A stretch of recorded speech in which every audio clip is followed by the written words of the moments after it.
Hello everyone, welcome to Sprint UPSC. We are actually discussing class 9's NCERT Democratic Politics 1 and this is the summary of chapter 3 Electoral Politics.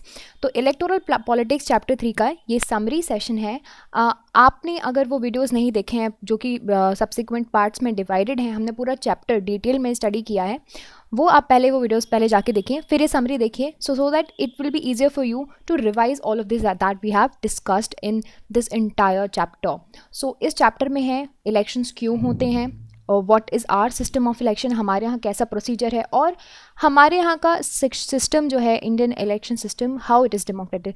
We will try to understand this and we have discussed this. So पहली बात तो पहला question आता है कि election की ज़रूरत क्यों है. सो देखो, अगर हम डेमोक्रेसी की बात करते हैं तो democracy can not go without the elections and election can not go without the democracy. But ऐसे भी एग्जांपल्स हमने देखे हैं जो कि नॉन डेमोक्रेटिक कंट्री हैं जो अपने आप को डेमोक्रेटिक बनाने के लिए क्या करती हैं, इलेक्शन कंडक्ट करवाती हैं.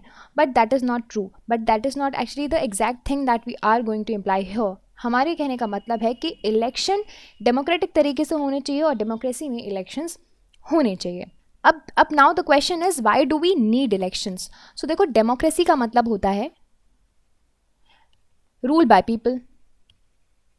पीपल ही सारे डिसीजंस लेंगे, तो इसका मतलब ये तो नहीं है हर एक डिसीजन के लिए वोटिंग करने हम जाते हैं, नहीं ना. हम अपने रिप्रेजेंटेटिव खड़े करते हैं और इन रिप्रेजेंटेटिव को खड़े करने का प्रोसीजर, इन रिप्रेजेंटेटिव को सिलेक्ट करने का प्रोसीजर को ही इलेक्शन बोलते हैं and that is the need of elections. Okay, इसी को इलेक्शन का मैकेनिज्म बोला जाता है. अब देखिए, इलेक्शंस में वोटर्स के पास बड़े चॉइस होते हैं. पहला, चूज़ करने के लिए कि who will make laws for them, right.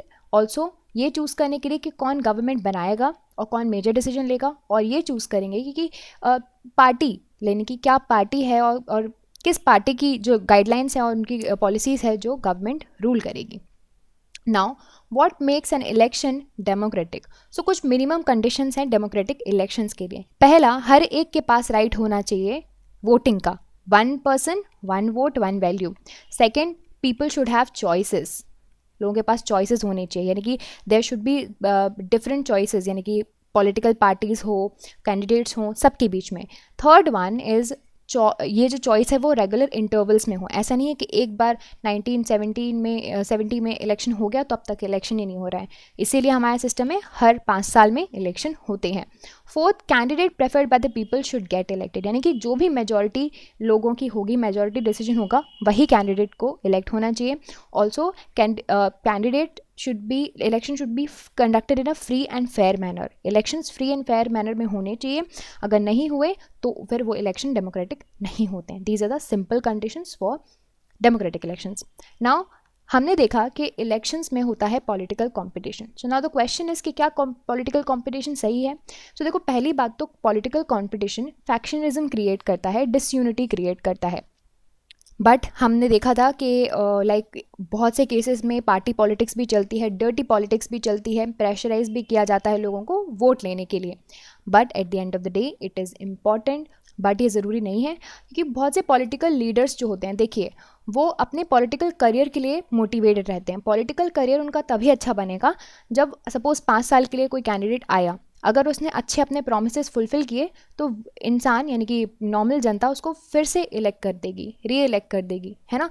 काम अच्छा नहीं करेगा, परफॉर्मेंस अच्छी नहीं होगी तो जनता वोट नहीं देगी.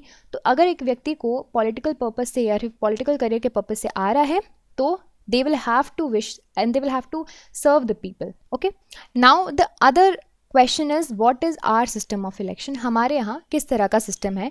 तो हमारे यहाँ होता है जनरल इलेक्शन. हमारे अगर जनरल इलेक्शन की बात करें, लोकसभा का जो इलेक्शन बोला जाता है, और यूजुअली लोग जहाँ पे पार्टिसिपेट करते हैं, जहाँ पे जनता डायरेक्टली पार्टिसिपेट करती है, वो है लोकसभा, और स्टेट में Vidhan Sabha which is state legislative assembly. हर 5 साल के इंटरवल में हमारे यहाँ होता है. लोकसभा और विधानसभा डिसॉल्व हो जाती हैं हर 5 साल के बाद, और हमारे यहाँ कॉन्स्टिट्यूएंसीज़ में डिवाइडेड है. इसको जनरल इलेक्शंस बोलते हैं एंड फिर से इलेक्शंस हो सकते हैं ये 5 साल के पहले अगर कोई कैंडिडेट की डेथ हो जाती है तो. ओके, अब देखिए, what are the system. First one is electoral constituencies. हमारे यहाँ पूरे देश को इलेक्टोरल कॉन्स्टिट्यूएंसीज में डिवाइड कर दिया गया है on the basis of population. Suppose this is your country, इसको पॉपुलेशन के बेसिस में डिवाइड कर दिया गया है और हर एक कॉन्स्टिट्यूएंसी से एक कैंडिडेट इलेक्ट होता है। फिर रिजर्व्ड कॉन्स्टिट्यूएंसीज भी हैं on the basis of population. SCs and ST के लिए हमने कुछ रिजर्वेशन दी हैं कॉन्स्टिट्यूएंसीज़ को, जहाँ पे आपको SC एंड ST को रिजर्वेशन दिया गया है, इसको बोलते हैं रिजर्व कॉन्स्टिट्यूएंसीज़। यानी कि सपोज़ ये कॉन्स्टिट्यूएंसी है, ठीक है, ए कॉन्स्टिट्यूएंसी है, यहाँ पे SC के लिए सीट रिजर्व्ड है, तो यहाँ पे जितने भी कैंडिडेट लड़ने के लिए खड़े होंगे वो सब SC से ही बिलोंग करेंगे और सारे लोग इसको वोट दे सकते हैं। Third one is voter list. तो देखिए हर इंटरवल के बाद हर साल ना नई वोटर लिस्ट अपडेट होती है हमारे यहाँ, क्योंकि कुछ लोग होते हैं कि जिनकी डेथ हो जाती है और कुछ लोग होते हैं जो कि यूनिवर्सल एडल्ट फ्रेंचाइज यानी कि वोटिंग की एज में आ जाते हैं, तो नए लोग ऐड होते हैं, पुराने जाते हैं, तो उस चीज़ को अपडेट किया जाता है। फिर जो कैंडिडेट्स हैं वो नॉमिनेशन फाइल करते हैं, यानी कि वो नॉमिनेशन फॉर्म भरेंगे और कुछ सिक्योरिटी डिपॉजिट उनको देना पड़ेगा। फिर स्टार्ट होता है इलेक्शन कैंपेन का सिस्टम। लोग इलेक्शन कैंपेन करने जाते हैं, कैंपेनिंग होती है। कैंपेनिंग के भी बहुत सी चीज़ें हमने इसके बारे में पढ़ा था कि क्या ट्रिक्स यूज़ किए जाते हैं, वो सारी चीज़ें बैन भी की जाती हैं। बहुत सी चीज़ें जैसे कि कास्ट और रिलीजन का यूज़ कैंपेनिंग में मना है। So these things are discussed in detail in the various parts. So आप पहले उसको अच्छे से देख लीजिए।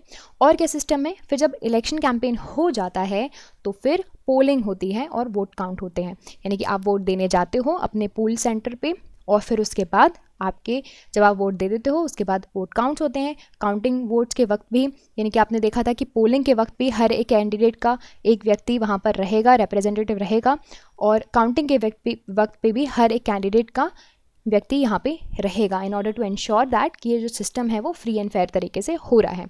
सो वोटिंग होती है, फिर उसके बाद रिजल्ट्स आते हैं और जिसने भी ज़्यादा वोट पाए वो जीत जाता है। Now what makes election in India democratic. तो हमने अभी जो सिस्टम देखा ना, तो उससे कुछ चीज़ें लेके चलते हैं। पहला है independent election commission. So election commission free and fair तरीके से इलेक्शन तभी कंडक्ट करवा पाएगा जब वो इंडिपेंडेंट बॉडी हो, उसके ऊपर कोई प्रेशराइजेशन ना हो। This is one thing. Second, popular participation. ये दूसरा तरीका है हम जिससे क्वालिटी चेक कर सकते हैं हमारे इलेक्शन प्रोसेस का, कि whether people participate in it with enthusiasm और not. And the third one is acceptance of election outcomes, कि जब इलेक्शन आउटकम्स आ जाते हैं तो फाइनल टेस्ट में जो ऑपोजिशन बॉडी है और लोग हैं वो उस आउटकम्स को कितने अच्छे से एक्सेप्ट करते हैं। वंस दे हैव एक्सेप्टेड तो टेस्ट पार हो गया, इलेक्शन का, डेमोक्रेटिक इलेक्शन का टेस्ट पार हो गया। Now what are the limitations of and the challenges of Indian election system. So candidates जिनके पास बहुत सारा पैसा होता है वो कई बार ट्रिक्स ये अपनाते हैं और अनफेयर एडवांटेजेस लेते हैं।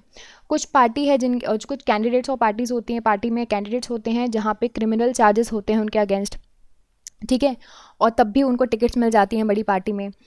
कुछ पार्टीज़ में फैमिलीज़ जो होती हैं वो डोमिनेट करती हैं कि अपने रिलेटिव्स को, फैमिलीज़ को ही टिकट्स देते हैं। और very often elections offer very little choice to ordinary people. Ordinary लोगों के पास थोड़े कम चॉइसेस होते हैं, जिनके अच्छे कॉन्टैक्ट्स होते हैं वही पॉलिटिक्स में आ पाते हैं। और smaller and independent candidates they suffer huge disadvantage as compare to the bigger party. So these are the challenges of our democracy. और ऐसा नहीं है कि हमारे डेमोक्रेसी में ही सारे चैलेंजेस हैं, बाकी की डेमोक्रेसीज में भी डीपर इश्यूज़ आपको देखने मिल जाएंगे।